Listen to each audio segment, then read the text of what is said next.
planners have a good way of just connecting the dots and taking really complicated information and obscure references and random quotes and putting that into a simple narrative that tells a story. I despise some research agencies, not all, there are spectacular ones out there, but where they just offer the research back as observations and take out all the texture of what people said and just try and make a neat little bow.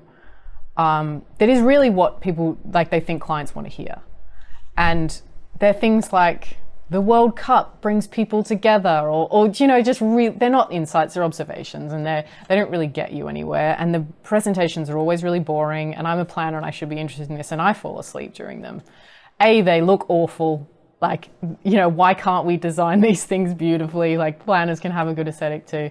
They're really dry, they don't get to anywhere fresh, and they're too comfortable. And so I think a really good research report that pulls in all those nuggets is one that has a narrative to it, that tells a story, that takes us on a journey, just like advertising does, just like storytelling and communications does.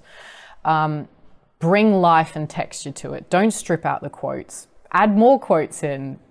But put pictures of people who say these things into them. Like, we should be connecting to these research reports the same way we connect to advertising.